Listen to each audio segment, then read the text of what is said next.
चोलिए में जो बना हिलोर भइल बा, गोरी तो हरी जवनिया के शोर भइल बा। बंद चोलिए में जो बना हिलोर भइल बा, जब से दिखले बानी तोहके मन विभोर भइल बा। जब से दिखले बानी तोहके मन विभोर भइल बा।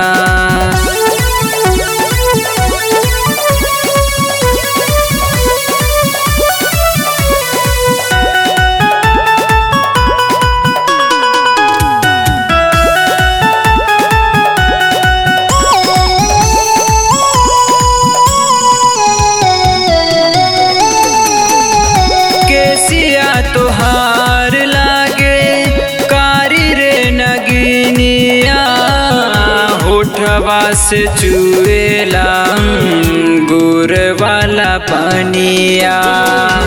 केसिया तोहार लागे कारी रे नगिनिया, होठवा से चुएला गुड़ वाला पानिया।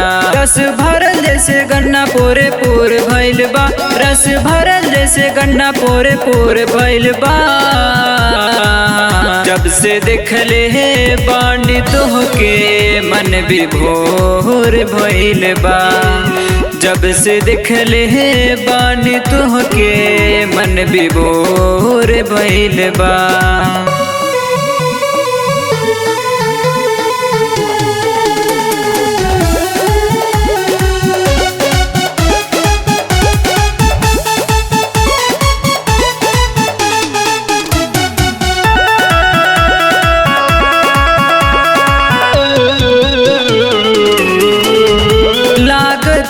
स्वर्ग से परी उतराइल, जैसे चांद बदरा से तुरंत अलगाइल। लागता स्वर्ग से परी उतराइल, जैसे चांद बदरा से तुरंत अलगाइल। हर चललू अनहरवा अजूर भइल बा, जे हर चललू अनहरवा अजूर भइल बा।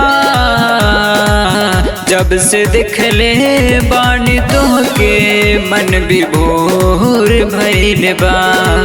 जब से दिखले बानी तोहके मन विभोर भइल बा।